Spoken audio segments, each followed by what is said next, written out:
Hi, I'm Daniel and welcome to this week's episode of The News!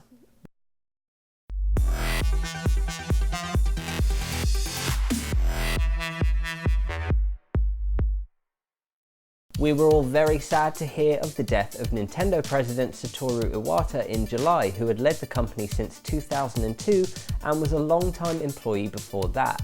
Since that time, Nintendo has been run by Shigeru Miyamoto and Genyo Takeda, but the company this week announced a new president. Tatsumi Kimishima is a former CFO of the Pokemon Company and was Reggie Fils-Aim's predecessor at Nintendo America, then becoming CEO.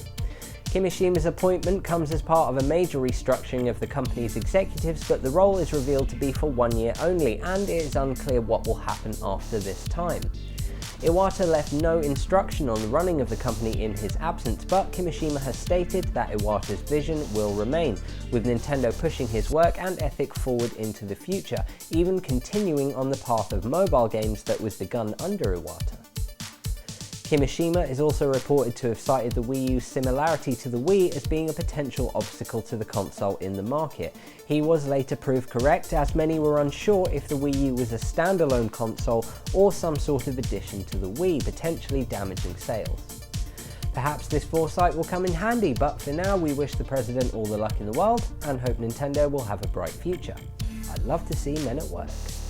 Unveiled at TGS, the PS4 is getting a price cut in Japan. The cut comes just in time for the holiday season and is around 12%, taking the console from around £215 to £188 or so. These numbers are a little roughly translated, but boy does it make me wish I'd got me a Japanese PS4. While this price cut in official terms means nothing for other markets, some have speculated it could mean a more global price drop in the future. Microsoft used a similar tactic with the Xbox One, reducing the price by £30 in good old Britain, then later applying the drop elsewhere. No guarantees, but this could mean a lower price point is imminent. It's also possible the drop is exclusive to the Japanese market, where the sales of the console haven't been quite as high as other regions in a Nintendo-dominated market. For example, Mario Maker just surpassed Metal Gear 5 in terms of sales in Japan, which would be a real shock over here, but perfectly fits in with the numbers over there. Who's to say what could happen? Just don't get your hopes up for now, and don't try and tempt me. I come from a land of plenty. XCOM 2 is on its way, but Aussie fans of the game have had reason to be a little miffed. The Steam pre-order page was posted last week, allowing Steam users to pre-purchase the game, which releases in February next year. On the UK page, it's listed as £39.99, on the US page $59.99, usual prices for new games in both regions. But down under, $127.45. That's Aussie doll hairs, or around £60 in our British tea and biscuit tokens. Many were extremely upset, as this was for the standard version of the game, no special bells or trinkets, just XCOM 2 as vanilla as you can get it. Australian software prices have come under fire in the past for being too high, but for a digital download to be priced higher than other regions, and considerably higher too, just seems unfair. 2K Australia, the game's publisher, has since revised the price, stating that it was released in error and should have been much lower, but this isn't the first time this has happened and doubtless won't be the last. Games are well known for changing price overnight in Ausland when companies forget to apply taxes to prices, meaning it can sometimes be cheaper to pre-order before a game gets a price hike.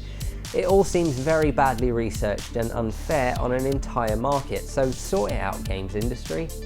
In the meantime, maybe cut down on the Vegemite sandwiches in case the price jumps up again. I hear you guys eat that a lot, so save yourself some cash.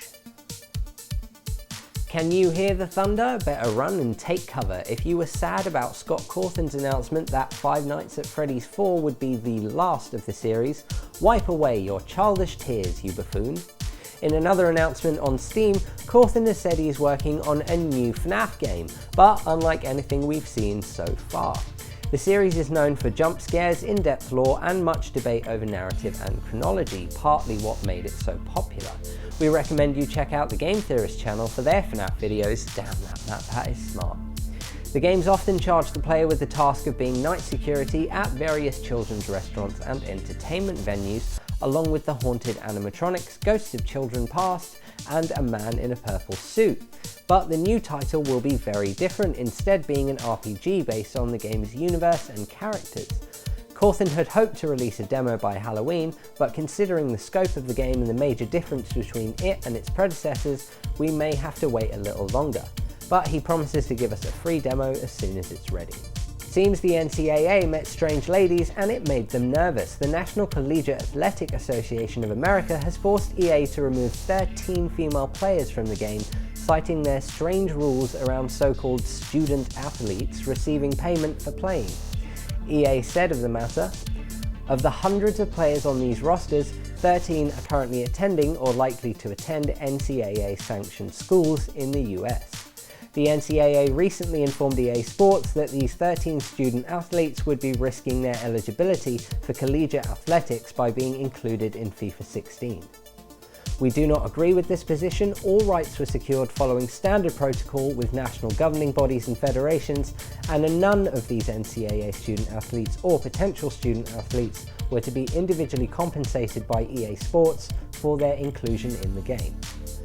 So, way to turn it slightly shady at the end there, EA, but you have to agree with their point. It seems unfair to deny these women the right to represent their countries, and I'm sure they're all very disappointed about their removal from the game.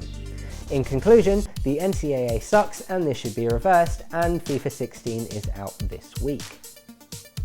And scene. Are you an Aussie and do you think software prices are too high? Should the NCAA eat a big bag of butts? And what are your thoughts on Nintendo's new president?